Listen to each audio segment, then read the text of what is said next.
오늘도 함께 해주셔서 감사합니다. 오늘의 비밀 편지 시작하겠습니다.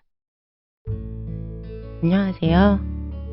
저는 두 아이를 키우고 있는 엄마입니다. 한때 인기를 끌었던 부부의 세계라는 드라마 기억하시나요?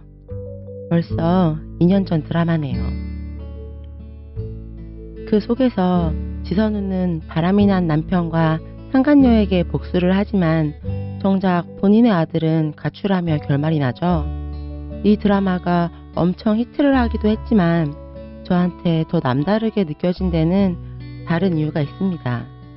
바로 드라마가 끝나고 얼마 안 돼서 제가 남편의 불륜을 알게 됐거든요. 근데 그거 아시나요? 현실이 오히려 드라마보다 더 극적일 때가 많다는 거예요. 제가 남편의 불륜을 처음 의심하게 된 것도 정말 말도 안 되는 계기였어요.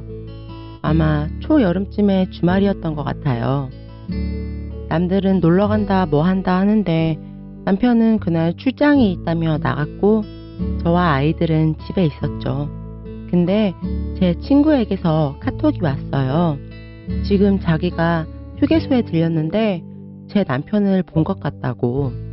저는 그래서 아마 회사 출장 가는 길에 들린 것 같다고 이야기했더니 친구가 저한테 사진 한 장을 보내줬어요. 처음에는 제 남편이 아닌 줄 알았어요. 아침에 입고 나간 옷하고 달랐거든요.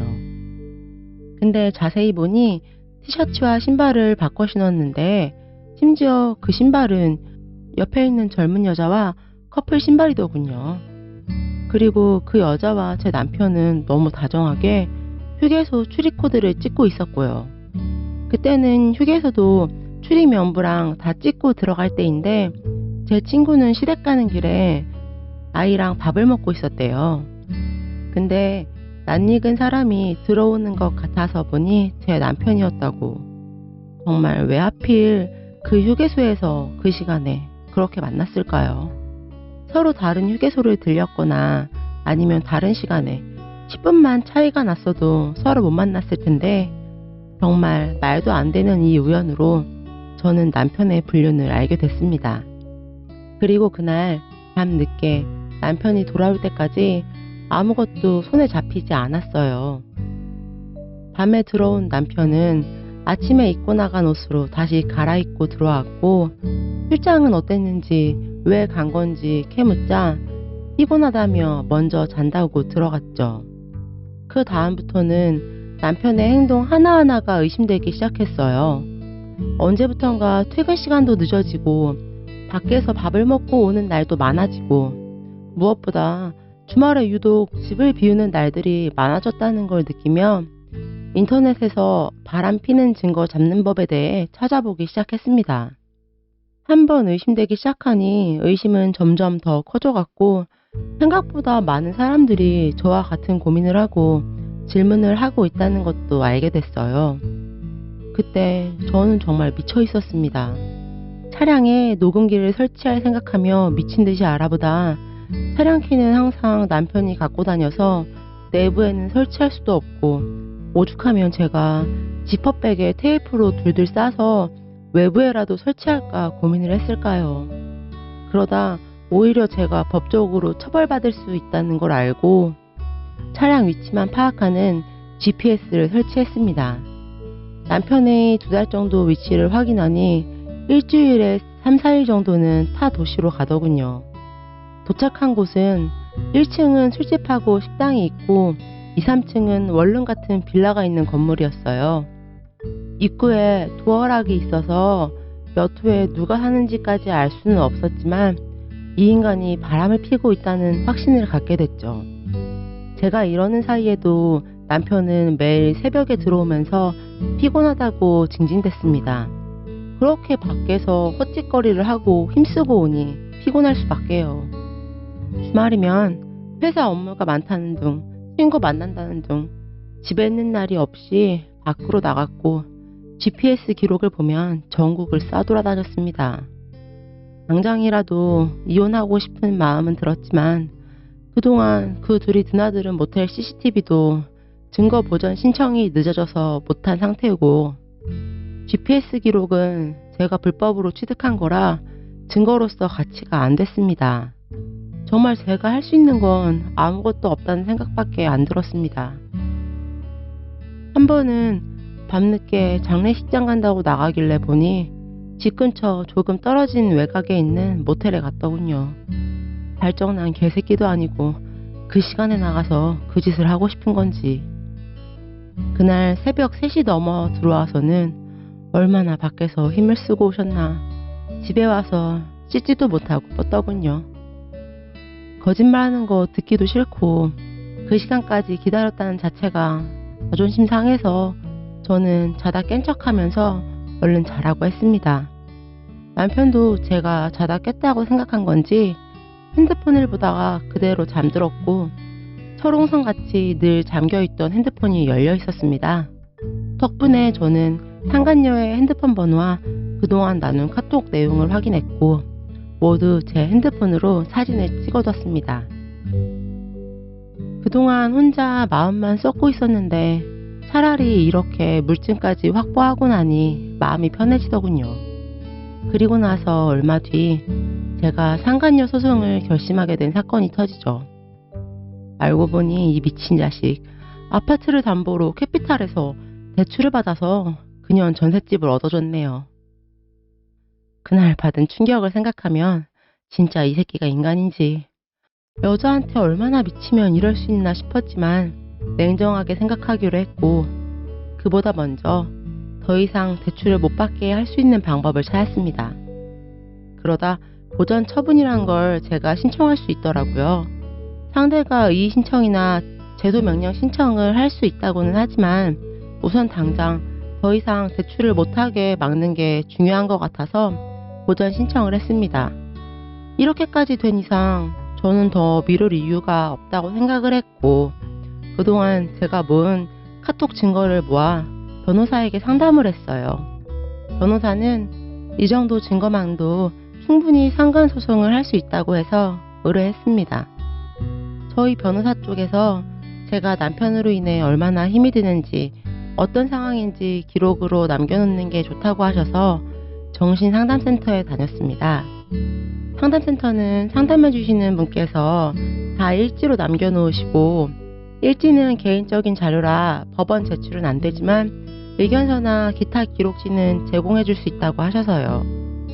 저는 차곡차곡 소송 준비를 했고 드디어 상간녀에게 소송장을 보냈습니다. 제가 그동안 배신당한 만큼 남편도 제대로 뒤통수 맞는 느낌이 뭔지 느끼게 해주고 싶어서 소송장을 보내고 나서도 남편한테는 내색 한 번 안 했고요.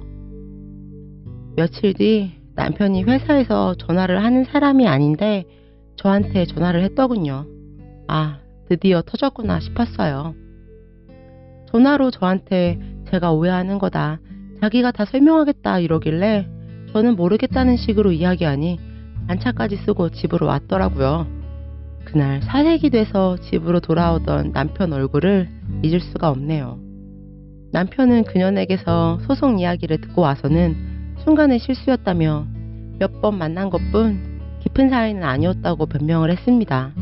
그래서 제가 이야기했습니다. 아, 깊은 사이가 아니라서 다행이네. 깊은 사이였다면 대출이 아니라 이 집이라도 팔 뻔했잖아.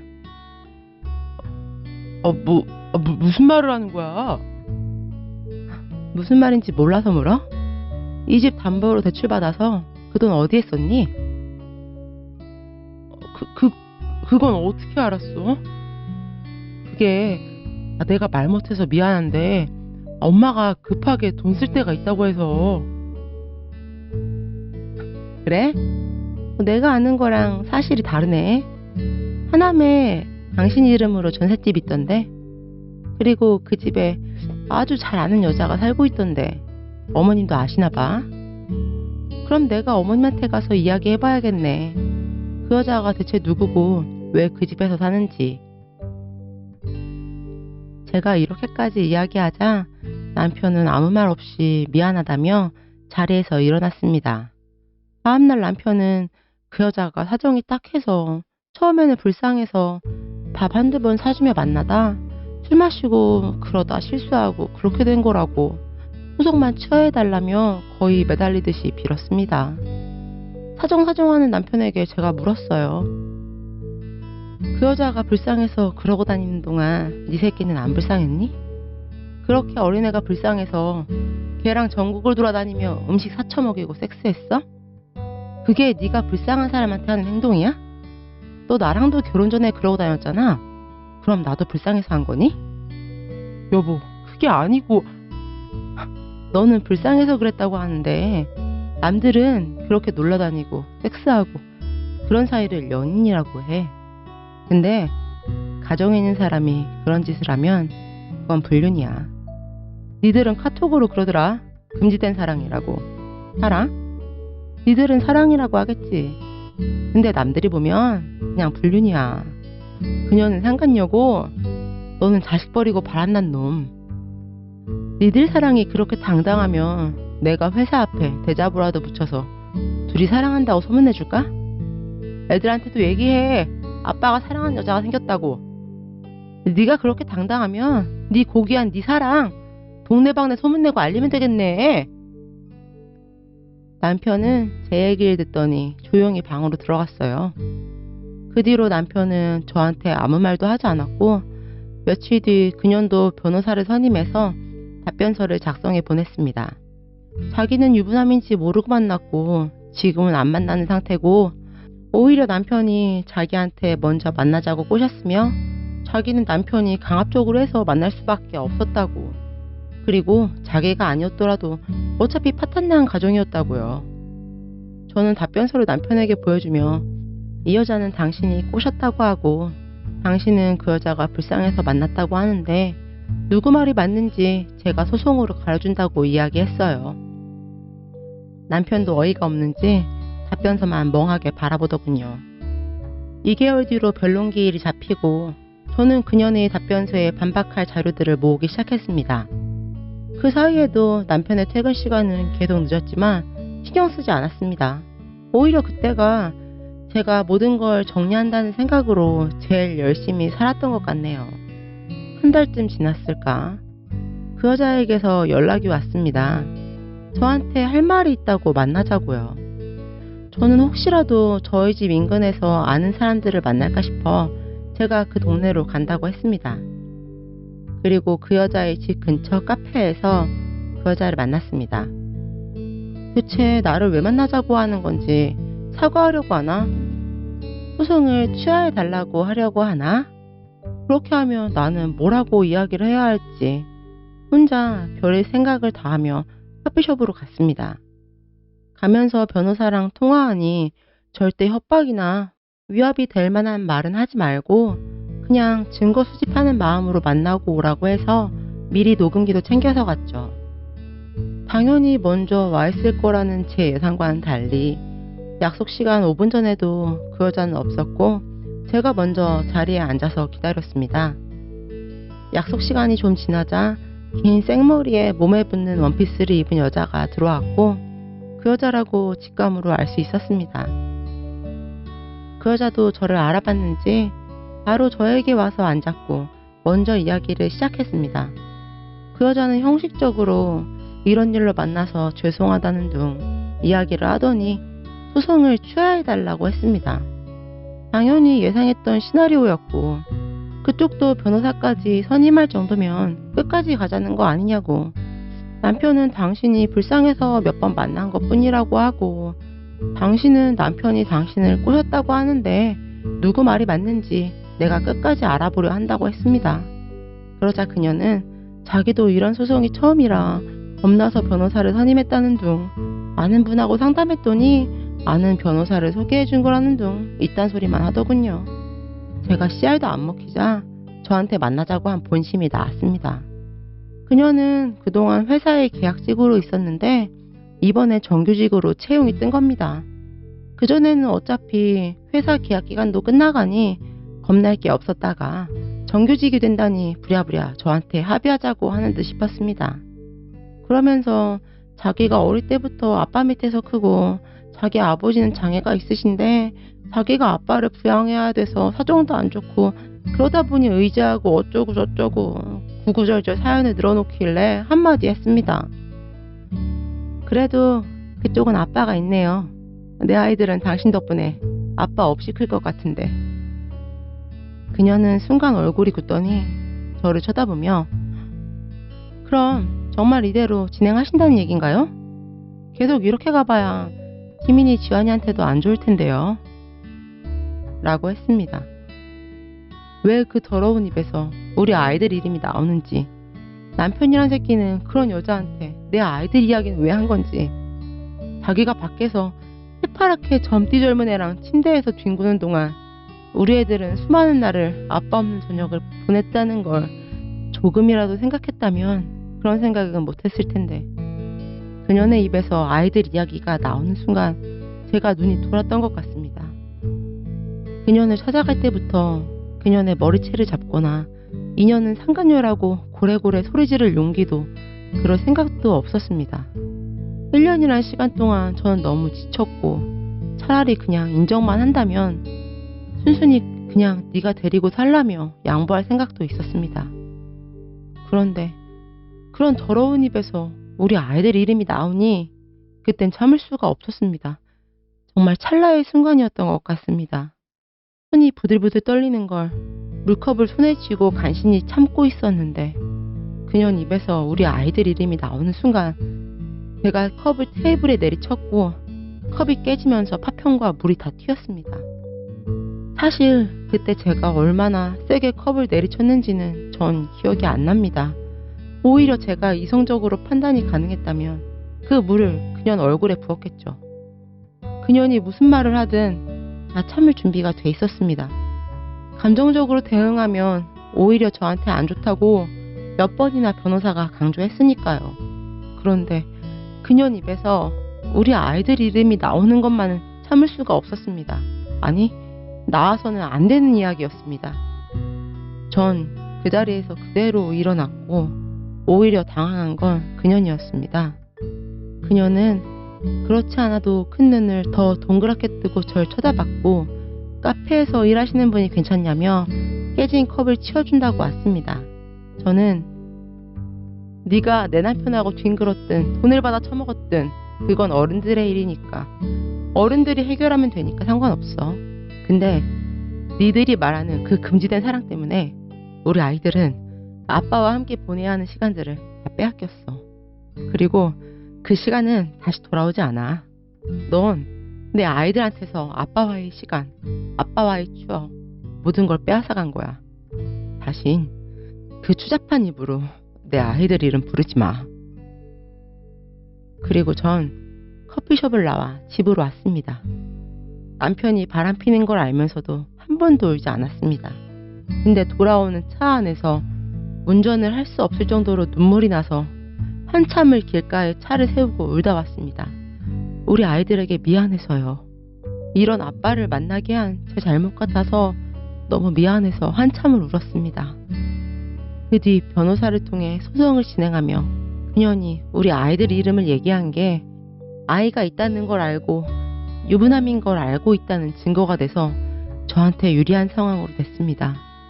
그녀는 다급해지니 합의를 보자고 연락이 왔습니다. 저는 그녀니 지금 있는 집에서 나가고 합의금 3,000에 이후 서로 구상권 등의 일체 소송을 걸지 않는다는 조건에 추후 연락이나 만남이 있을 경우 1회당 위자료 500만원씩 합의를 요구했습니다.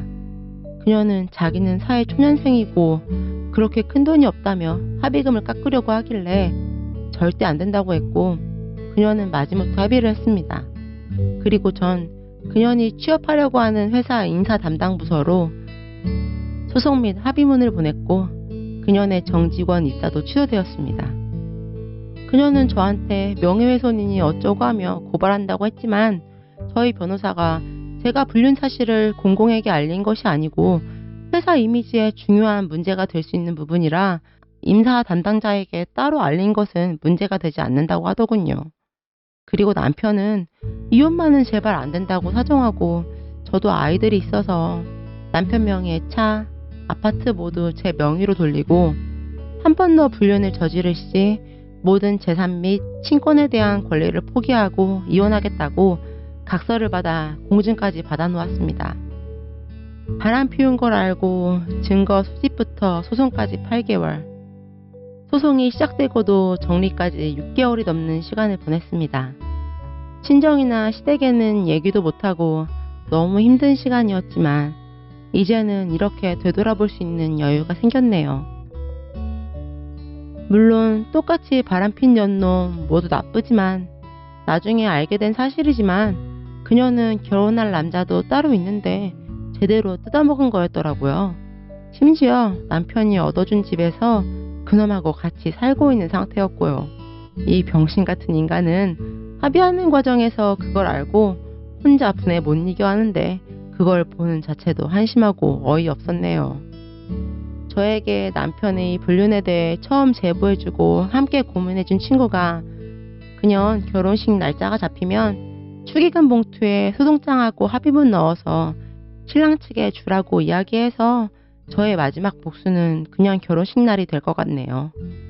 부디 저와 같은 문제로 고민하시는 다른 분들께서도 제 이야기를 들으시고 힘내셔서 통쾌하게 복수하셨으면 좋겠습니다. 오늘의 편집 들어주셔서 감사합니다. 많은 댓글로 여러분의 의견을 남겨주세요.